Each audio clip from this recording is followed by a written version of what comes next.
pansalubong, buko, hinahalo ko.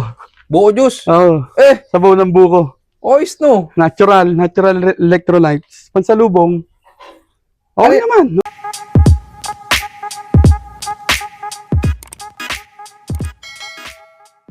Magandang araw mga kalapatids. Ako si Gilbert Librero, Pigeon Fancier ng Cabuyao, Laguna. Yun, siyempre, bago ulit natin simulan tong video to, sir, maraming salamat sa pagpapaunlak na makapag-loop visit sa'yo. Tapos, siyempre, shoutout sa Kalapatids Speeds at kay Boss Ronald Gonzales. Sir, pwedeng malaman ano po naging achievements nyo na itong mga natapos na karera?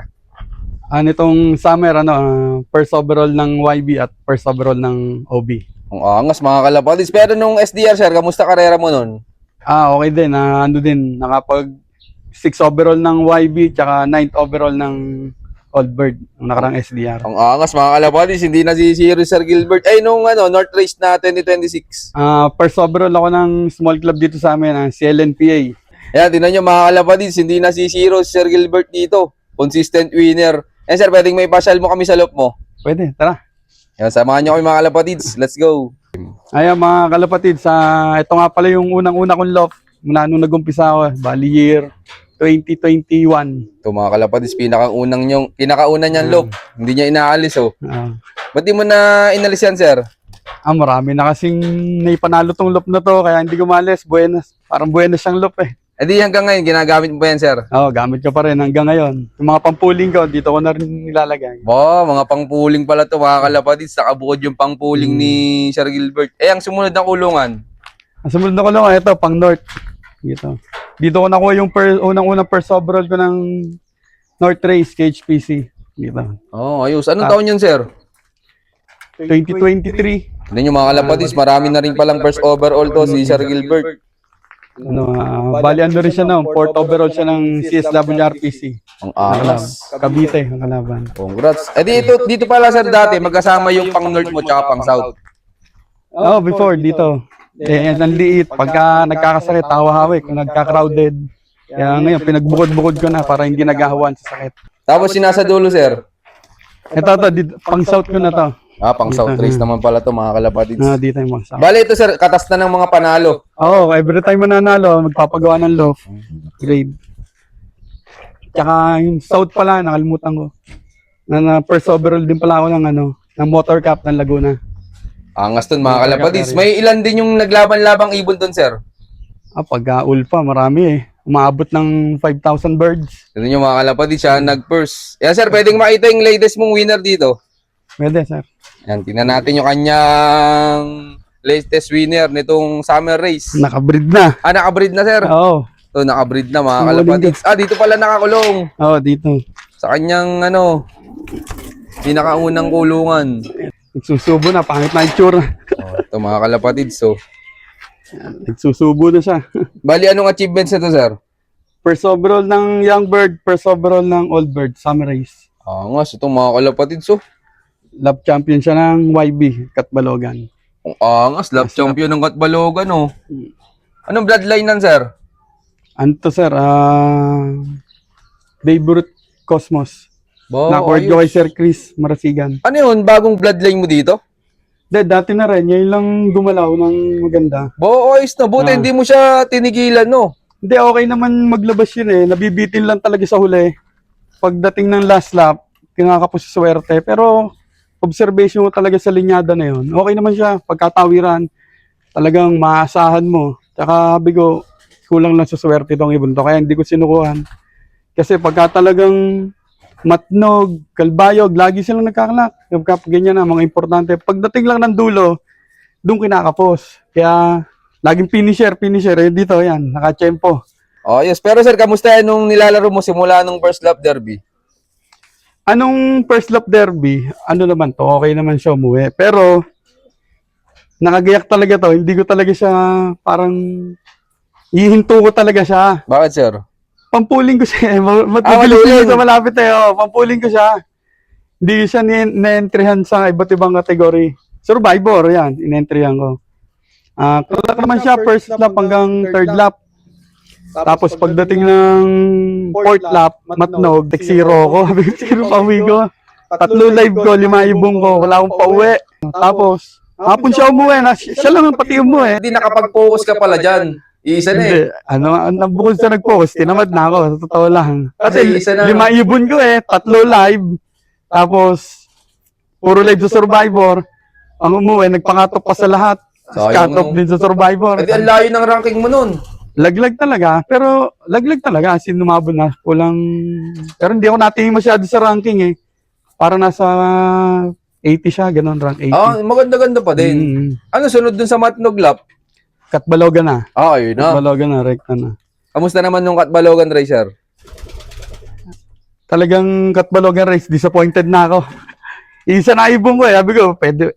Kasi, ang ganda ng, ano ko talaga, first lap hanggang third lap. Ang gaganda ng pawi ko kahit pahirap pa ng karera. Pagkatapos, final lap ng Katbalogan. Sabi ko, laban na eh. Ikaw na lang umuwi eh. Karga ka na, no choice na. Sabi ko, isa lang naman butas mo. Baka sakali. Baka sakaling swertein pa tayo kako. Tapos yun nga. Umuwi naman siya. Nag-clock siya ng pakatop na. Nag-clock siya ng Katbalogan. Wala pa ako dito. Bigat. Sino nag-clap? Yung kaibigan ko, kumpare ko. Nasa outing kasi kami noon nung final lap ng Katbalogan. Ah, kasi hindi mo na inaasahan, kumbaga tinatamad ka na, kaya kumbaga sumama ka na sa outing nyo, no? Tsaka nakabook na talaga yun eh. Matagal na eh. Timing pa. Sabi ko, timing pa ng last lap. Tapos disappointed niya ako. Sama na lang ako. Ang pinuntahan namin noon sa Batangas, Camp ni Tanya. Kaya ang pinangalan ko sa kanya, ni Tanya. Yun. Kasi nandun ako doon eh. Tamo, tinan nyo mga kalapatid, so ginulat si Sir nung kanyang ibon, nagpakitang gilas nung, last lap nung Katbalogan, no? Oo, sir. Unexpected. Hindi ko talaga inaasahan. Hindi, talagang zero talaga. Hindi ko talaga inaasahan. Ilang Okay. ibon pala inalpasan doon, Sir? Hindi ko alam kung may 300 birds pa yun. Ako, konti na, no? Ako, konti na, sir. Ganun na lang. Tapos hindi mo akalain, maglalap champion pa pala, no? Oo. Hindi ko akalain talaga. As in, unexpected. Saan lap champion? Sa sa buong Ulpa o dito lang sa Laguna area? Bungol pa. Dalawa lang bungol kami pa. nag-clock eh. Ba, ayos to. Dalawa lang kami nag-clock. Yung isa, Batangas, tapos ako. Ang tibay nito, mga talaga kalapatid. So, dalawa lang silang nag-clock ng Katbalogan. Susubo na eh. Nagpakitang gilas tong Katbalogan race to. Oo, sir. Ilan ang agwat no sa Matnog? Kung di ako magkamali, parang 120. Oo, ganun. Ang habang akto nun, mga Sa kalapatid. 100 siguro, ganun. Kaya talagang pahirapan pa uwi, tapos smash race pa ata, Hard, may pulo-pulong ulan. Hard race din, mainit ulan. Halo. Yung Batangas nga, umuwi, basa ibon nila eh, may basa. Ito naman, hindi naman siya ganun basa. Nung umuwi. Edi, anong reaction mo, Sir, nung tinawag sa'yo nung tropa mo dito na umuwi na ibon? Ay, grabe reaction ko. Nasa resort ako, parang gusto ko magsisiga. Gusto ko na umuwi, nung nasa resort kami. Wala, hindi pwede umuwi at hanggang kinabukasan pa yung book namin. Ano yung nalaman mo agad, Sir, na ikaw lang dalawa lang kayo nag-lock nung last lap? Nalaman ko kasi, may CCTV ako dito, nakikiabang-abang ako. Naka-CCTV ko. naman pala. Nasa room lang ako kasi abangan niya. Yakag nga ako ni Mrs. Mag-swimming na raw kami eh. Yung pala, hindi ko alam, yung CCTV ko, naghang na pala. Maya-maya, natawag na yung kaibigan ko, yung tropa ko dito, kumpare ko. Clock na raw, clock na. Paano clock? Pagtingin sa CCTV ko, naghang na pala siya. Chinek ko na lang sa clocking.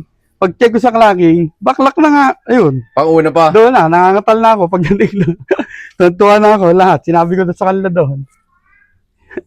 Yun, ang nangyari na. Congrats kayo, Sir. Buti hindi ka napatalon dun sa resort, no? Kung pwede lang. Kung pwede lang, pero talagang saya-saya ko na. Kasi mga kalapatid sa Ulpa kasi mabigat ang laban sa Ulpa. Madaming player na mga malalakas Hirap. dyan. Kaya talagang pag nanalo ka dyan, talagang nakaka-proud na sa sarili yun. Sobra. Edi Sir, ano palang ginawa mong preparation bago ikarga ng Katbalogan? Ako naman, di na ako malikot pagka more on pahinga na lang. Tapos sa patoka, dagdag ng carbs. Yun lang. Pero gamot, hindi ako nagagamot eh. Nalis ko na yung mga gamot.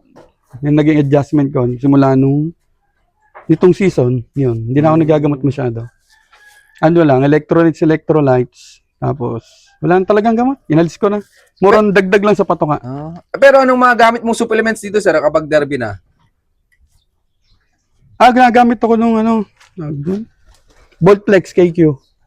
Ginagamit ko yun. Pero pang recover, hindi pa baon. Pabahon, wala talaga. Ayoko may pabahon eh. Kasi naobserbahan ko minsan yung mga ibon na nasa crates. Pag ipsinalpak, mga nasuka, yung mga sinusubuan ng gamot.